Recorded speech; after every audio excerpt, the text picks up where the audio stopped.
Hello everyone and welcome back on my YouTube channel. আজকে আমি তোমাদের অষ্টম শ্রেণীর ইতিহাসের উপনিবেশিক অর্থনীতির চরিত্র এই চ্যাপ্টারটি থেকে সমস্ত ইম্পর্টেন্ট এসএকিউ কোশ্চেনগুলি আলোচনা করব, যেটি তোমাদের পরীক্ষার জন্য অত্যন্ত গুরুত্বপূর্ণ। এই চ্যাপ্টার থেকে প্রথম প্রশ্ন হচ্ছে, চিরস্থায়ী বন্দোবস্ত কে কবে প্রবর্তন করে? 1793 খ্রিস্টাব্দে লর্ড কর্নওয়ালিস চিরস্থায়ী বন্দোবস্ত প্রবর্তন করেন। নেক্সট, অবশিল্পায়ন কি? দেশীয় হস্তশিল্প ও কুটির শিল্পের ধ্বংস সাধন এবং শিল্পের অধোগতিই হল অবশিল্পায়ন। নেক্সট, সম্পদের বহির্গমন বলতে কি বোঝো? এক দেশের সম্পদ বিনা প্রতিদানে অন্য দেশে চলে যাওয়াকে সম্পদের বহির্গমন বলে। নেক্সট, সূর্যাস্ত আইন কি? চিরস্থায়ী বন্দোবস্তে নির্দিষ্ট দিনে সূর্যাস্তের আগে খাজনা দিতে না পারলে জমিদারি বাজেয়াপ্ত করা হতো, একে সূর্যাস্ত আইন বলা হতো। নেক্সট, মহলওয়ারি ব্যবস্থায় মহল কথার অর্থ কী? মহলওয়ারি ব্যবস্থায় মহল বলতে কয়েকটি গ্রামের সমষ্টিকে বোঝানো হতো। নেক্সট, রাওয়াতওয়ারি ব্যবস্থায় রাওয়াত কাদের বলা হতো? রাওয়াতওয়ারি ব্যবস্থায় কৃষকদের রায়ত বলা হতো।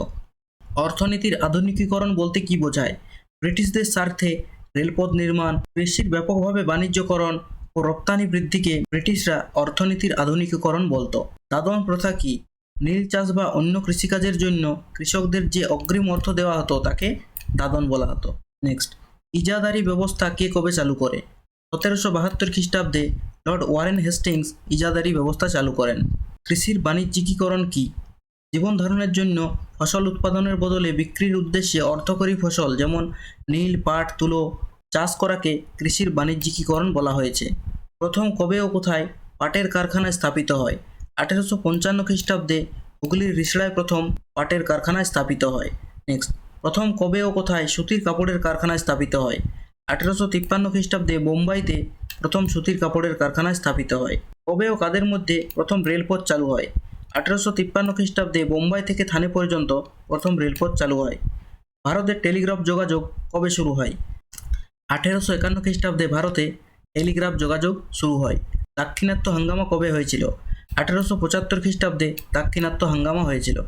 দাক্ষিণাত্য হাঙ্গামার প্রধান কারণ কী ছিল? তুলো চাষিদের উপর মহাজনদের শোষণ এবং অতিরিক্ত রাজস্বের চাপ দাক্ষিণাত্য হাঙ্গামার প্রধান কারণ ছিল। নেক্সট, নীল বিদ্রোহ কবে ঘটেছিল? 1859 থেকে 60-এর দশকে নীল বিদ্রোহ ঘটেছিল। কৃষকদের সুবিধার জন্য এগ্রিকালচারিস্ট রিলিফ অ্যাক্ট কবে পাস হয়? 1879 খ্রিস্টাব্দে এই আইন পাস হয়। টেনেসি অ্যাক্ট বা প্রজাসত্ব আইন কবে পাস হয়? 1885 খ্রিস্টাব্দে প্রজাসত্ব আইন পাস হয়। সম্পদের বহির্গমন তত্ত্বের প্রবক্তাকে? সম্পদের বহির্গমন তত্ত্বের প্রবক্তা হলেন দাদাভাই নওরোজি। নেক্সট, ব্রিটিশরা ভারতে নীল চাষে কেন জোর দিয়েছিল? ইংল্যান্ডের কাপড় কলে নীলের ব্যাপক চাহিদা মেটানোর জন্য ব্রিটিশরা নীল চাষে জোর দিয়েছিল। নেক্সট, অবশিল্পায়নের ফলে গ্রামীণ অর্থনীতিতে কী প্রভাব পড়ে? অবশিল্পায়নের ফলে বহু কারিগর কাজ হারায় এবং কৃষির উপর বিপুল চাপ সৃষ্টি হয়। বাংলার ভয়াবহ 76-এর মন্বন্তর কবে হয়েছিল? 1769 থেকে 70 খ্রিস্টাব্দে বাংলায় 1176 সনে 76-এর মন্বন্তর হয়েছিল। দ্বৈত শাসন ব্যবস্থার অবসান কে ঘটান? 1772 খ্রিস্টাব্দে ওয়ারেন হেস্টিংস দ্বৈত শাসন ব্যবস্থার অবসান ঘটান। চিরস্থায়ী বন্দোবস্তে জমির প্রকৃত মালিকানা কার হাতে ছিল? চিরস্থায়ী বন্দোবস্তে জমির প্রকৃত মালিকানা ছিল কোম্পানির হাতে। কোন আইনের মাধ্যমে ইস্ট ইন্ডিয়া কোম্পানির একচেচিয়া বাণিজ্যের অবসান ঘটে? 1813 খ্রিস্টাব্দের চার্টার অ্যাক্ট আইনের মাধ্যমে কোম্পানির একচেচিয়া বাণিজ্যের অধিকারে অবসান ঘটে। ইকোনমিক হিস্ট্রি অফ ইন্ডিয়া গ্রন্থটি কার লেখা? এই বইটি রমেশচন্দ্র দত্তের লেখা। নেক্সট, কোম্পানি দেওয়ানি লাভ করে কবে? 1765 খ্রিস্টাব্দে ইস্ট ইন্ডিয়া কোম্পানি বাংলার দেওয়ানি লাভ করে। রাওয়াতওয়ারি বন্দোবস্ত কোথায় চালু হয়েছিল? দক্ষিণ ও দক্ষিণ পশ্চিম ভারতে, যেমন মাদ্রাজ ও বোম্বে প্রেসিডেন্সিতে রাওয়াতওয়ারি বন্দোবস্ত চালু হয়েছিল। মহলওয়ারি বন্দোবস্ত কোথায় চালু হয়েছিল? উত্তর ও উত্তর পশ্চিম ভারতে মহলওয়ারি বন্দোবস্ত চালু হয়েছিল। ব্রিটিশ শাসনে কৃষকদের উপর শোষণের প্রধান হাতিয়ার কারা ছিল? জমিদার, মহাজন এবং কোম্পানির কর্মচারীরা ছিল শোষণের প্রধান হাতিয়ার। রেলপথ নির্মাণের প্রকৃত উদ্দেশ্য কী ছিল? ব্রিটিশ সৈন্য দ্রুত চলাচল এবং কাঁচামাল ও পণ্য পরিবহন সহজ করা ছিল রেলপথ নির্মাণের প্রকৃত উদ্দেশ্য। টেলিগ্রাফ ব্যবস্থা কিভাবে ব্রিটিশদের সাহায্য করেছিল? খবর আদান প্রদানের মাধ্যমে বিদ্রোহ দমন ও শাসন কার্য দৃঢ় করতে টেলিগ্রাফ সাহায্য করেছিল। কোন যুদ্ধে বার্মার পরাজয়ের খবর ডালহৌসি টেলিগ্রাফে পেয়েছিলেন? দ্বিতীয় ইঙ্গো বার্মার যুদ্ধে। অবশিল্পায়নের ফলে কোন শহরগুলি জৌলুস হারিয়েছিল? ঢাকা, মুর্শিদাবাদ, সুরাট প্রভৃতি শহরে কুটির শিল্প ধ্বংস হওয়ায় জৌলুস হারিয়েছিল।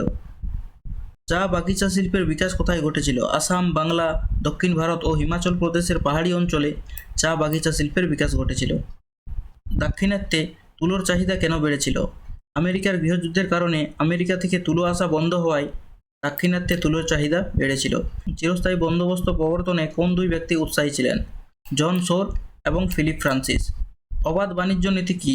যে বাণিজ্য নীতিতে সরকার কার্যে ন্যূনতম হস্তক্ষেপ করে তাকে অবাধ বাণিজ্য নীতি বলে। ব্রিটিশ সাম্রাজ্যের রত্ন কাকে বলা হতো? বিশাল সম্পদ ও বাজারের কারণে ভারতকে ব্রিটিশ সাম্রাজ্যের দামি রত্ন বলা হতো। এই ছিল এই চ্যাপ্টার থেকে সমস্ত important SAQ question answer.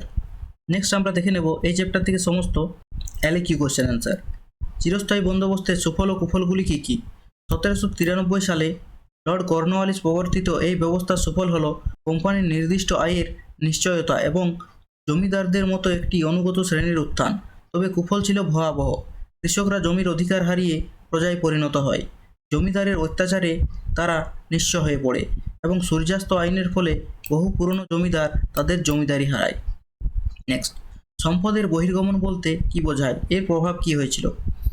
British শাসনকালে ভারতের সম্পদ, কর, কাঁচামাল, লাভ বিনা প্রতিদানে ব্রিটেনে পাচার হওয়াকেই সম্পদের বহির্গমন বলে। এর ফলে ভারতের অর্থনীতিতে মূলধনের তীব্র সংকট দেখা দেয়।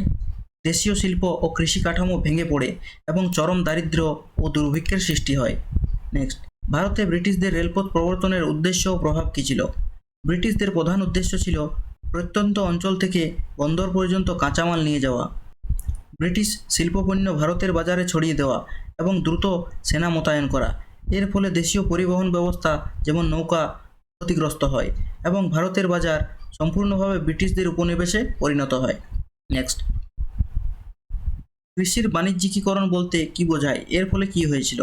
জীবন ধারণের জন্য ফসল উৎপাদনের বদলে ব্রিটিশ কারখানায় কাঁচামাল হিসেবে নীল, তুলো, পাটের মতো অর্থকারী ফসল চাষে কৃষকদের বাধ্য করাকেই কৃষির বাণিজ্যিকীকরণ বলা হয়েছে। এর ফলে কৃষকরা মহাজনদের ঋণের জালে জড়িয়ে পড়ে খাদ্যাভাব দেখা দেয় এবং কৃষক বিদ্রোহের সূত্রপাত হয়। বিভিন্ন ভূমি রাজস্ব ব্যবস্থা কৃষকদের উপর কীভাবে প্রভাব ফেলেছিল? চিরস্থায়ী রাওয়াতওয়ারি ও মহলওয়ারি যে কোনো ব্যবস্থাতে কৃষকদের অবস্থা শোচনীয় ছিল। তারা জমির অধিকার হারায়, অতিরিক্ত রাজস্বের চাপে ঋণে জর্জরিত হয় এবং মহাজন ও জমিদারদের দাসে পরিণত হয়। এর ফলে গ্রামীণ সমাজে তীব্র দারিদ্র্য ও সামাজিক অস্থিরতা দেখা দেয়। ব্রিটিশ সাম্রাজ্যের রত্ন হিসেবে ভারতকে কেন বর্ণনা করা হতো? ভারতের বিপুল প্রাকৃতিক সম্পদ, কাঁচামালের অফুরন্ত যোগান, সস্তা শ্রম এবং ব্রিটিশ শিল্পের জন্য এক বিশাল বাজার ভারতকে ব্রিটিশ সাম্রাজ্যের সবচেয়ে লাভজনক উপনিবেশে পরিণত করেছিল। ভারতের সম্পদ নিয়েই ব্রিটেন তাদের সাম্রাজ্যবাদী বিস্তার ঘটিয়েছিল বলে ভারতকে সাম্রাজ্যের রত্ন বলা হতো। চিরস্থায়ী বন্দোবস্ত কীভাবে বাংলার সমাজে জমিদার ও কৃষকদের সম্পর্কের পরিবর্তন ঘটায়? চিরস্থায়ী বন্দোবস্তের ফলে জমির উপর কৃষকদের বংশ পরম্পরা থাকার অধিকার বিলুপ্ত হয় এবং তারা কেবল প্রজায় পরিণত হয়। অন্যদিকে পুরনো জমিদারদের জায়গায় শহরকেন্দ্রিক ব্যবসায়ী ও নব্য ধনীরা জমিদারি কেনায় জমিদার ও কৃষকদের মধ্যে চিরায়ত সামাজিক ও আর্থিক সম্পর্ক চিরতরে নষ্ট হয়ে যায়। নেক্সট, অবশিল্পায়ন কি? ঔপনিবেশিক ভারতে অবশিল্পায়নের কারণগুলি কী ছিল? অবশিল্পায়ন বলতে দেশীয় শিল্পের পতনকে বোঝায়।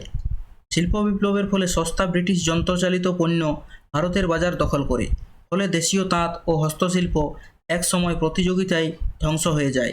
কোম্পানির বৈষম্যমূলক শুল্ক নীতি ও কাঁচামালের পাচার এই প্রক্রিয়াকে ত্বরান্বিত করে।